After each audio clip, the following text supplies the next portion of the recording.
காணாம போனவங்க திருப்பி வந்துட்டாங்கப்பா. காணாம போனவங்க யாரும் இல்ல, தாவேக்கா தான். இன்னைக்கு வந்து தாவேக்காவோட பொதுக்குழுவை கூட்டி எல்லாரும் பேசியிருக்காங்க. அதுல நிறைய தீர்மானங்களா எடுத்தாங்க, அதெல்லாம் நான் பார்க்கல. இதுல 2 பேர் பேசினது மட்டும் எனக்கு ரொம்ப ஈர்ப்பா இருந்துச்சு. முதல்ல யாருன்னு பார்த்தா மரியாதைக்குரிய ஆதவ அர்ஜுன் அவர்கள். சொன்னது சிரிப்பு தான் வந்துச்சு அவர் சொன்னது. தலைவர் விஜய் அவர்கள் வந்து மௌன புரட்சி ஏற்படுத்தியிருக்காரு. இதுதான் முதல் முறை இந்த மாதிரி பண்றது. உங்களுக்கு பதில் சொல்ல தெரியல, ஒரு விஷயத்துக்கு உங்களால் பொறுப்பெடுத்துக்க முடியாம அமைதியா இருக்கீங்கன்னா அதுக்கு மௌன புரட்சியா? அப்படின்னா அதுக்கு என்ன வேணாலும் பேர் வச்சுட்டு நீங்க இந்த மாதிரி மேடையில சொல்லிட்டு இருப்பீங்க. அப்படிதான் உங்களுக்கு என்ன சொன்னாங்க? கரூர்ல உங்களால தான் பிரச்சனை நடந்துச்சு.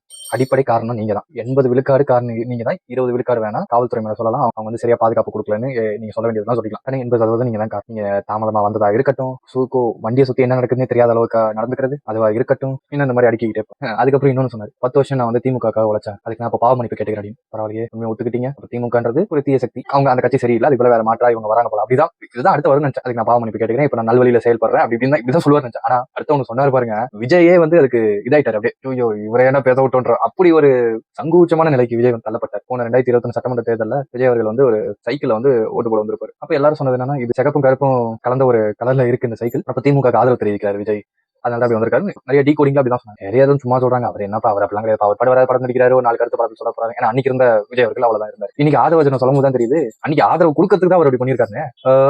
இப்பதான் தெரியுது.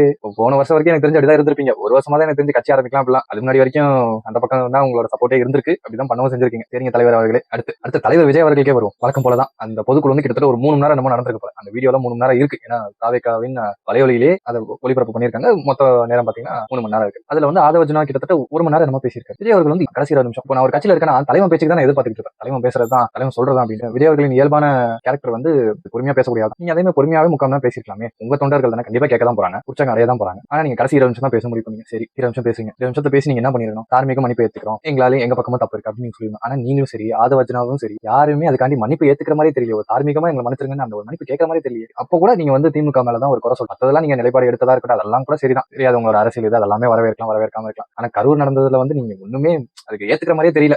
எப்படி அடுத்த மேல போலாம் தான் பாத்துக்கிட்டு. இல்ல இன்னொன்னு நான் நோட் பண்ணேன், இவங்க வந்து சமூக நீதி சமத்துவம் இதெல்லாம் நிலைநாட்டுவோம் அப்படின்றாங்க. இந்த சமத்துவமே நீங்க நிலைநாட்டின மாதிரி தெரியலையே. ஏன்னா மத்தவங்க எல்லாம் பேசும்போது மேடைக்கு ஒரு பக்கம் நின்றாங்க, அவங்க நின்றதுக்கு பின்னாடி தலைவர் விஜய் அவர்கள் வந்து இப்படி கும்புற மாதிரி ஒரு புகைப்படம். விஜய் அவர்கள் பேசும்போது மட்டும் அந்த பக்கம் போகும்போது விஜய் அவர்கள் கூப்பிட்டு இந்த பக்கம் போய் நிக்கிறாரு. என்ன இந்த பக்கம் போறீங்க அப்படின்னு பார்த்தா அங்க கேமரா வச்சிருக்காங்க. அப்படி பின்னாடி பார்த்தா அவங்களோட கொள்கை தலைவர்கள் 5 பேர் நிக்கிறாங்க. பெரியார், அம்பேத்கர், காமராஜர் அவர்கள் ஒரு பக்கம், அஞ்சலி அம்மாள் இன்னொரு பக்கம் வந்து வேலுநாச்சியார். இத்தனை பேர் வச்சுட்டு அதுக்கு அப்படியே நடுவுல விஜய் அவர்கள் நின்று பேசுற மாதிரி நல்லா சூப்பரா இருக்கு சார், ஃப்ரேம் பாருங்க ஜி அப்படின்னு சொல்ற மாதிரி நீங்க சமத்துவம் பேசுறீங்க. உங்களுக்கு ஹைலைட்டா வேணும் பேர் வச்சுட்டு மேடையில எல்லாம் ஒரே இடத்துல ஒண்ணா உட்காந்துருக்கீங்க, நல்லது. ஆனா நீங்க பேசும்போது மட்டும் தனியா தெரியணுன்றக்காண்டி அந்த மாதிரியா? இல்ல பேசினாங்கன்னா மாறி பேசிக்கலாம். இந்த பக்கம் 2 பேர், இந்த பக்கம் 2 பேர், மத்தவங்க எல்லாம் ஒரு பக்கம், தலைவர் மட்டும் இன்னொரு பக்கம். தாவேக்கா நண்பர்களுக்கு நான் ஒன்னு சொல்ல விரும்புறேன், உங்க தலைவரை மட்டுமே நிலைநிறுத்தி ஒரு கட்சி கொண்டு போறது அது நல்லா இல்ல. எந்த அளவுக்கு சரியா வரும்னு எனக்கு தெரியல. இப்படி ஒரு தனிநபரை வந்து புகழ்ந்து பேசி ஒரு கட்சி உருவாகுமானால் அது கண்டிப்பா நல்லதுக்கே கிடையாது. நீங்க பார்த்து முடிவு பண்ணிக்கங்க. அவ்வளவுதான். நன்றி, வணக்கம்.